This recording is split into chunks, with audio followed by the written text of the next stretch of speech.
ठीक है, तो सुनिए आप लोग ध्यान से और समझिए। हम लोग समझते हैं कि एक्सेलरेशन क्या होता है। तो एक्सेलरेशन के लिए हमने आपको बताया था कि जब कोई भी ऑब्जेक्ट डिस्टेंस ट्रेवल कर रहा हो, यानी कि वो चल रहा हो, तो जब वो मोशन करेगा तो जो उसके मोशन में चेंजेज आएगा, जो उसके स्पीड में चेंज आएगा, वेलोसिटी में, वो चेंज टाइम के अकॉर्डिंग कितना होगा, वही होता है हमारा एक्सेलरेशन। मतलब कोई बॉडी हमारा यहाँ से ऐसे मूव कर रहा है, अगर उसका स्पीड यहाँ 20 मीटर पर सेकेंड है और यहाँ 50 मीटर पर सेकेंड हो गया, और ये चेंजेस कितने टाइम में हुए, यही होता है acceleration. Means change in velocity with respect to time. तो जो स्टार्टिंग वेलोसिटी था उसको हम लोग बोलते हैं इनिशियल वेलोसिटी, इसको बोला जाता है इनिशियल वेलोसिटी। और जो लास्ट में हमारा था वेलोसिटी उसको बोलते हैं फाइनल वेलोसिटी, फाइनल वेलोसिटी। ठीक है, तो किसी भी बॉडी का जो एक्सेलरेशन होता है वो होता है change of velocity with respect to time. Time के रिस्पेक्ट में जैसे जैसे वेलोसिटी चेंज हो रहा हो किसी भी ऑब्जेक्ट का, तो हम लोग बोलेंगे कि ये ऑब्जेक्ट का मोशन एक्सेलरेटेड मोशन है, मतलब ये एक्सेलरेशन कर रहा है। तो एक्सेलरेशन दो टाइप्स के थे, पॉजिटिव और नेगेटिव एक्सेलरेशन। ठीक है, तो पॉजिटिव और नेगेटिव के अलावा एक और है जीरो एक्सेलरेशन या कांस्टेंट एक्सेलरेशन। मतलब किसी बॉडी में कोई स्पीड चेंज नहीं हो रहा हो, यहाँ भी 20 मीटर सेकेंड, यहाँ भी हर पॉइंट पे 20 मीटर पर सेकेंड, वो होगा जीरो एक्सेलरेशन। तो जीरो एक्सेलरेशन भी अगर आपको पूछे तो जीरो या फिर कांस्टेंट।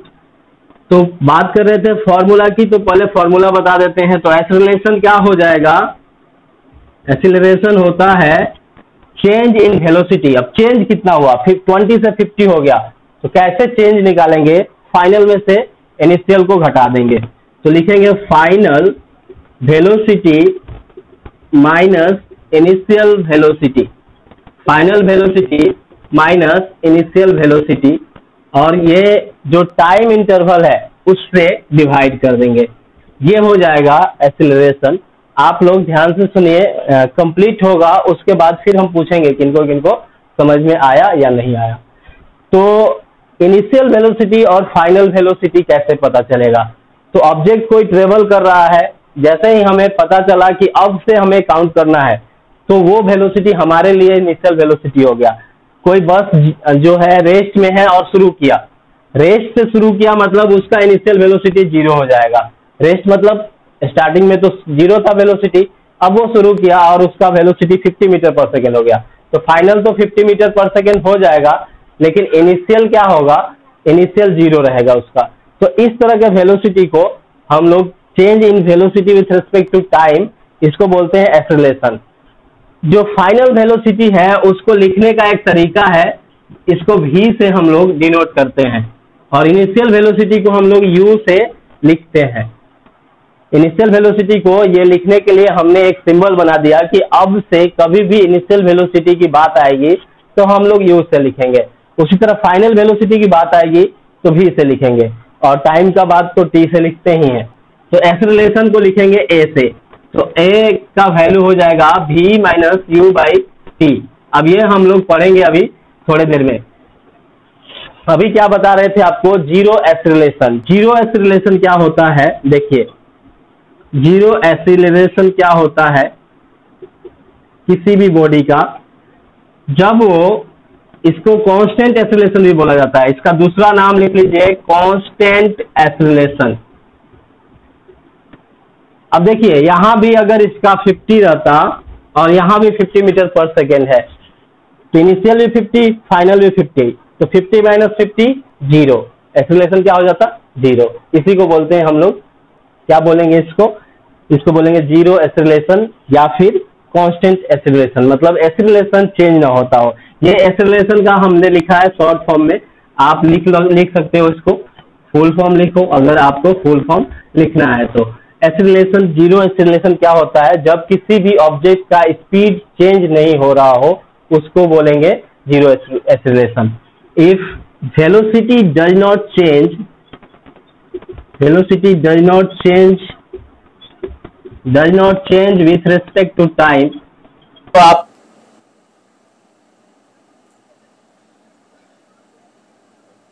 तो आप लोग इसको लिखिए, आपको थोड़ा सा टाइम दे रहे हैं, जो भी अभी आए हैं जल्दी से देखिए क्या समझ लीजिए हमने क्या समझाया। अभी हमने समझाया एक्सेलरेशन क्या होता है, change in velocity with respect to time को बोलते हैं एक्सेलरेशन। अगर यहाँ पे आपको ये जीरो एक्सेलरेशन का एग्जांपल था, इससे पहले हमने बताया था यहाँ 20 मीटर पर सेकेंड है और यहाँ 50 मीटर पर सेकेंड हो गया।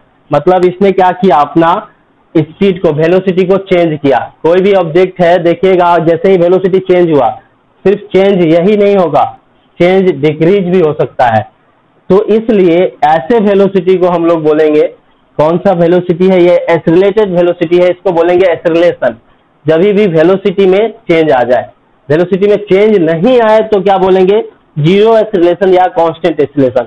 मतलब एक ऑब्जेक्ट अभी 20 मीटर पर सेकंड के स्पीड से चल रहा है, अगले 10 सेकंड के बाद 20 मीटर पर सेकंड, अगले 10 सेकंड के बाद 20 मीटर पर सेकंड, इसी तरह अगले 10 घंटे के बाद भी वही स्पीड है, तो हम इसको बोलेंगे कि उसका एक्सेलरेशन जीरो है। तो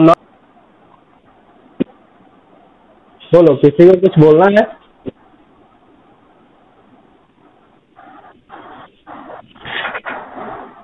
कोई बोल रहा है? बोलो,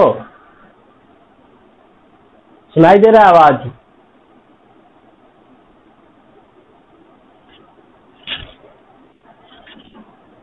आवाज सुनाई दे, बताइए। चलिए अब हम लोग नए टॉपिक पे हैं। इसके आगे का टॉपिक जीरो एक्सेलरेशन के बाद हम लोग पढ़ेंगे कि अगर उस दिन जो क्वेश्चन बताए थे आपको, उस क्वेश्चन को कर लेते हैं एक बार। तो देखिए क्वेश्चन क्या बताए थे उस दिन हम आपको। तो उस दिन क्वेश्चन हम आपको बताए थे कि एक ऐसा इंक्लाइंड प्लेन है और इस प्लेन पे एक बॉल यहां से हमने छोड़ दिया, ये बॉल ऐसे मूव कर रहा है और फिर यहां आकर के ऐसे मूव करना शुरू हो गया। तो आपको बताना था कि ए से बी जाने में और बी से सी जाने में एक्सेलरेशन जो था वो किस टाइप का था। तो देखिए जब आप यहां से बॉल को छोड़िएगा तो यहां बॉल को पकड़े थे, स्पीड बॉल का जीरो, यहाँ पे वेलोसिटी बॉल का जीरो, ठीक है। और जैसे जैसे ये बॉल आते जाएगा इसका वेलोसिटी बढ़ते जाएगा, यहाँ तक बढ़ेगा। अब यहाँ तक दूर तक जा रहा है तो धीरे धीरे क्या होगा, बॉल ऐसे जाते जाते धीरे धीरे रुक गया। मतलब यहाँ से वेलोसिटी मान लीजिए यहाँ पे मैक्सिमम वेलोसिटी इसके पास 100 मीटर पर सेकेंड हो गया। जब यहाँ जाएगा और आगे चला गया, यहाँ आया तो इसके पास कुछ वेलोसिटी बच गया 50 मीटर पर सेकेंड। क्यों? क्योंकि फ्रिक्शन जो है इसको रोक रहा है, इस बॉल को फ्रिक्शन रोक रहा है। जब भी आप ग्राउंड पे बॉल फेंकते हैं तो हम क्या देखते हैं कि बॉल जाकर रुक गया। तो रुक गया मतलब क्या हुआ, स्पीड डिक्रीज हुआ, यहाँ से यहाँ तक वेलोसिटी डिक्रीज हुआ, यहाँ से यहाँ वेलोसिटी इंक्रीज हुआ। तो जहां वेलोसिटी इंक्रीज हो रहा है उसको हम लोग बोलते हैं किस टाइप का एक्सेलरेशन, तो पॉजिटिव एक्सेलरेशन या फिर सिर्फ एक्सेलरेशन भी बोल सकते हैं, RATION एक्सेलरेशन, ठीक है। अब देखिए जहां स्पीड डिक्रीज हो रहा है मतलब वेलोसिटी डिक्रीज हो रहा है, हाँ, तो हमने क्वेश्चन पूछा था आपसे कि कोई इंक्लाइंड प्लेन है, ऐसा इंक्लाइंड प्लेन है, यहाँ से एक बॉल को छोड़े, ये बॉल ऐसे आके यहाँ चला गया, तो इसमें ए से बी और बी से सी तक किस टाइप का एक्सेलरेशन हो रहा है। तो ए से बी और बी से सी कैसा एक्सेलरेशन हो रहा है, देखिए ए से बी अगर बॉडी जा रहा है तो उसका स्पीड यहाँ जीरो था, यहाँ 100 हो गया, मीन्स स्पीड बढ़ा मीन्स पॉजिटिव एक्सेलरेशन। और यहाँ से जब यहाँ जाएगा तो स्पीड कम होगा क्योंकि ग्राउंड पे फ्रिक्शन काम कर रहा है, धीरे धीरे जाकर के ये रुक जाएगा। तो यहाँ पे वेलोसिटी डिक्रीज हुआ, इस कारण से यहाँ पे होगा नेगेटिव एक्सेलरेशन। तो नेगेटिव एक्सेलरेशन और पॉजिटिव एक्सेलरेशन अगर इस तरह पूछा जाए, इस तरह के सिचुएशंस में, तो आप बता सकते हैं कि कहाँ पॉजिटिव होगा और कहाँ नेगेटिव होगा। ए टू बी होगा पॉजिटिव एक्सेलरेशन और बी टू सी होगा नेगेटिव एक्सेलरेशन, क्योंकि ए से बी जाने तक बॉडी का स्पीड वेलोसिटी बढ़ रहा है क्योंकि ऊपर से आ रहा है ये, और बी से सी जाने तक, क्योंकि यहाँ पे तो रोके थे तो 0 था, यहाँ आया तो 100 हो गया। उसी तरह बी से सी जाने तक ये धीरे धीरे कम होगा, रुक जाएगा। तो कम हुआ स्पीड मतलब नेगेटिव एक्सेलरेशन, दूसरा नाम रिटार्डेशन या डी एक्सेलरेशन लिखवा चुके हैं। चलिए अब हम लोग इसके बाद करते हैं काइनेमेटिक इक्वेशन, आपके क्लास का सबसे इम्पोर्टेंट टॉपिक काइनेमेटिक इक्वेशन। तो इसके बाद हम लोग करेंगे काइनेमेटिक इक्वेशन, इसको आप लोग लिखे हुए हैं कॉपी में। तो चलिए काइनेमेटिक इक्वेशन करने के लिए हम लोग देखते हैं कि क्या होता है काइनेमेटिक इक्वेशन। फर्स्ट क्लास में ही बताए थे कि काइनेमेटिक क्या होता है, ठीक है। काइनेमेटिक किसको कहते हैं ये हम फर्स्ट क्लास में पढ़े थे कि मोशन का जो इक्वेशन होगा जिससे हम किसी का मोशन कैलकुलेट कर सके उसको हम लोग बोलते हैं काइनेमेटिक इक्वेशन, ठीक है। तो काइनेमेटिक इक्वेशन के लिए कुछ टर्म्स हैं जो हम लोग यूज करेंगे, उसको हम लोग लिखते हैं। जैसे हम लोग यूज करेंगे यू, कभी भी यू यूज करेंगे तो आप समझ लीजिएगा इसका मतलब हुआ इनिशियल वेलोसिटी, जैसे कि अभी हमने आपको बताया। उसी तरह कभी भी अगर हम v यूज करते हैं तो इसका मतलब समझ लीजिएगा फाइनल वेलोसिटी। और इसी तरह अगर आपको कभी भी t यूज किया जा रहा है तो उसका मतलब होता है टाइम। इसके बाद s यूज किया जाता है डिस्टेंस या फिर डिस्प्लेसमेंट के लिए, दोनों में से किसी के लिए भी हम s यूज कर सकते हैं, या डिस्टेंस दिया हो या फिर डिस्प्लेसमेंट दिया हो। एक्सेलरेशन के लिए a यूज करते हैं, a यूज करते हैं एक्सेलरेशन के लिए, किसी भी बॉडी के एक्सेलरेशन के लिए, ठीक है। तो अब हमें जो भी पढ़ना है वो यहाँ से इक्वेशंस पढ़ना है। तो पहला हमने आपको बताया कि एक्सेलरेशन इक्वल टू क्या होता है। अभी थोड़ी देर पहले हमने इसी के बारे में पढ़ रहे थे कि एक्सेलरेशन क्या होता है किसी भी बॉडी का। तो एक्सेलरेशन क्या होगा कि जो चेंज होगा वेलोसिटी में उसी को बोलेंगे एक्सेलरेशन, मतलब फाइनल वेलोसिटी में से इनिशियल वेलोसिटी को हमने माइनस किया, initial velocity by time taken, ठीक है। अब ये सारा वैल्यू जो हम बताएं कि काइनेमेटिक इक्वेशन में यूज होगा उस सबको इसमें फिल करेंगे।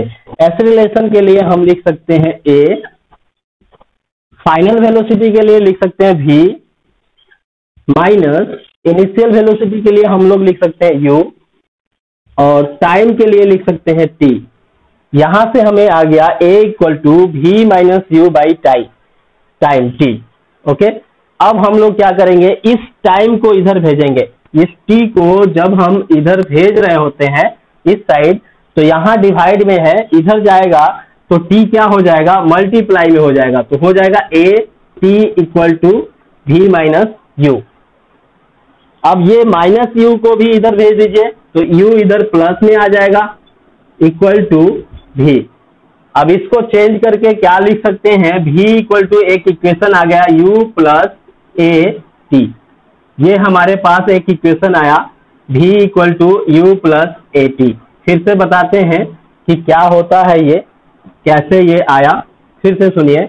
देखिए ये t इधर गया तो मल्टीप्लाई हुआ तो v माइनस यू हुआ, माइनस यू इधर जाएगा तो प्लस हो जाएगा, तो प्लस हो गया, तो यहां से ये u प्लस ए टी आ गया। किसी को लग रहा होगा कि ए टी प्लस यू होगा, तो ए टी प्लस यू और u प्लस ए टी दोनों एक ही चीज है। अब हम v इक्वल टू इसको इस साइड ले लिया और इस सबको इस साइड भेज सकते हैं, इंटरचेंज कर सकते हैं, तो इंटरचेंज कर दिए। तो ऐसा दिमाग में नहीं आना चाहिए कि इंटरचेंज कर रहे हैं तो माइनस साइन लगेगा, साइन दोनों में माइनस है इसीलिए इंटरचेंज कर सकते हैं। इसको इधर करेंगे तो ये भी माइनस, इसको इधर करेंगे ये भी माइनस, माइनस माइनस कैंसिल, इसीलिए इंटरचेंज कर दिया जाता है डायरेक्ट। तो यहाँ v इक्वल टू क्या हो जाएगा, u प्लस ए टी। इसको बोलते हैं first equation of motion, first equation of motion. अब से कभी भी आपको इस चार टर्म को, इसमें कौन कौन से टर्म दिए हैं, फाइनल वेलोसिटी दिया है, इनिशियल वेलोसिटी दिया है, टाइम दिया है और एक्सेलरेशन दिया है। इस चार टर्म में से कोई भी तीन टर्म दिया रहे, ध्यान दीजिए, कोई भी तीन टर्म दिया रहे और चौथे टर्म को निकालना हो तो ये फॉर्मूला अप्लाई होगा फर्स्ट इक्वेशन ऑफ मोशन। जैसे इनिशियल वेलोसिटी दिया है, फाइनल वेलोसिटी दिया है, टाइम दिया है, हमें निकालना है एक्सेलरेशन, तो ये फॉर्मूला यूज होगा। अगर हमें निकालना है इनिशियल वेलोसिटी और फाइनल वेलोसिटी, एक्सेलरेशन और टाइम दिया है, तो ये फॉर्मूला यूज होगा। मतलब ये चारों चीज से फिजिक्स में न्यूमेरिकल बनाने के लिए सबसे पहले यही सोचा जाता है कि गिवन क्वांटिटी क्या है, क्या हमें दिया है। तो अगर इन तीनों चारों में से जो हमें 3 दिया हो और एक अननोन हो, उसके लिए हम ये फॉर्मूला अप्लाई करते हैं। कौन सा फॉर्मूला? ये है काइनेमेटिक इक्वेशन का फर्स्ट फॉर्मूला। तो इसको लिखिए। इसके बाद हम लोग करेंगे सेकेंड फॉर्मूला के लिए। काइनेमेटिक इक्वेशन का जो सेकेंड फॉर्मूला है उसको कैसे डिराइव किया जाता है, ठीक है। तो कैसे डिराइव करेंगे इसको हम लोग करेंगे इसके बाद वाले इक्वेशन में। तो इसको आप लोग लिख लीजिए।